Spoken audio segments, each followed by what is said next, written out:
Welcome back. It's Dr. Jennifer Boney, better known as Doc Jen Fit, your doctor of physical therapy. And I want to talk to you today about Achilles tendonitis, or tendinosis is really what it should be called. Now, we do have a podcast episode to understand why we don't really say tendonitis anymore and how tendons need to heal in order to start to get better. So if you want to understand a little bit more about it, especially if you've had it or you have it currently, I would highly recommend listening to that episode to learn a little bit more. Now, I just want to go over 3 progressions of exercises that I really recommend you starting with, especially if you know that you do high-level explosive activities, if you're running a lot, if you sprint, and you don't want to have or potentially have Achilles tendonitis, tendinosis. I want to help you with some exercises that I really highly recommend building into in order to help as much as you can for prevention. We can't obviously prevent anything, but we can help to prepare our bodies better. So we're just going to use a wall. Keep it really simple. You don't even need anything elevated. I would prefer you not really wearing shoes for this one as well, so you get more capacity of that foot to move and really building in that mobility with that strength and stability. So we're going to lean against a wall here. So first, I highly recommend, if you haven't been doing your heel raises, we're just going to start feet wide and toes spread. And then you're just going to raise over the ball of your big toe. So you almost want to be thinking that you're squeezing your ankles toward each other as you come up.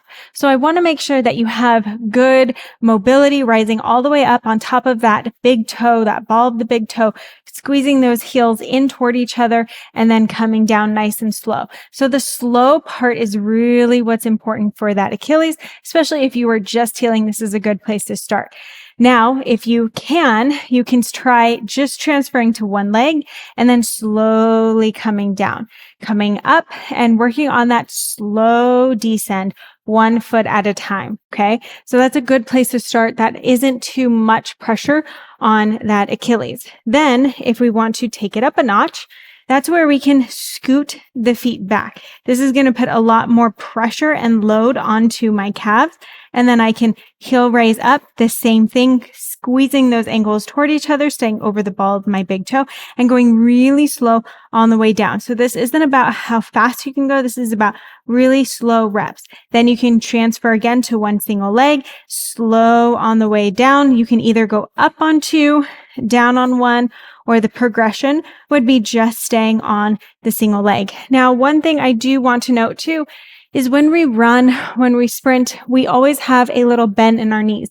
We're never going to go on straight legs. So the other muscle that we need is our soleus. So making sure that we have a controlled bend in my knee as I'm lifting up, slowly coming down. I can do the same thing, staying on one leg. Okay, but working on both bent leg and straight leg for both of these exercises.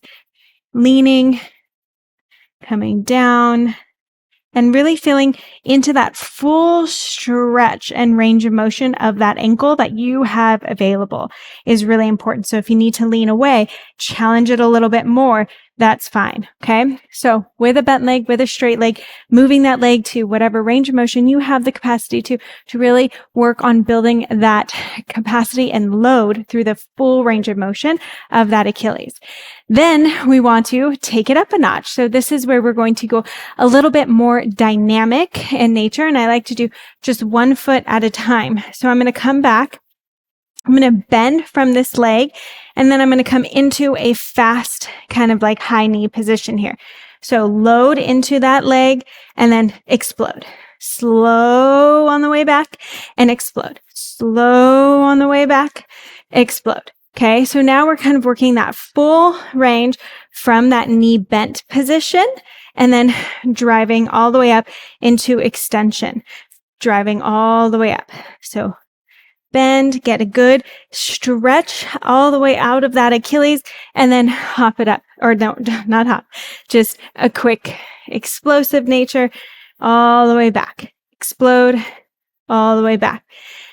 And then last, now we do want to make it a little bit more dynamic in nature to help load that Achilles tendon and make sure that we're getting that explosive nature and we can handle that within our Achilles.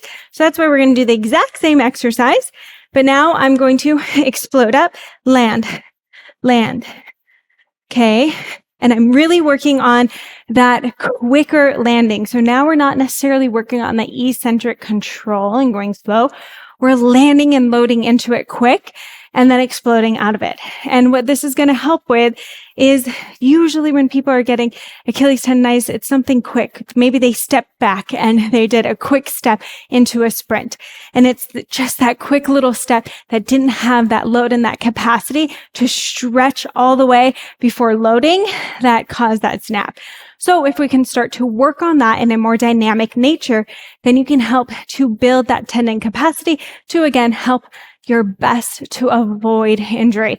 Now, heel raises are not the only thing that keep a foot and ankle healthy. So if you want more of an overall plan to help address anything from the toes, maybe your toes can't spread, like I said to you in the very beginning, or you notice that your foot doesn't move very well, whether you have a flat arch or a high arch, we need movement of that foot. If you know you're limited in ankle mobility. So all of these things we work on in the foot and ankle plan on Gen Health. And you can actually start a week free to completely explore it. And then we have 3 different phases that you can continue to work into to progress that foot and ankle. Don't forget, if you love what you're learning, I have so much more in stock for you. So hit that subscribe button, check out the other videos I've done in the past, and leave any comments of any suggestions that you have for videos in the future. And I can't wait to help you feel incredible and amazing within your body.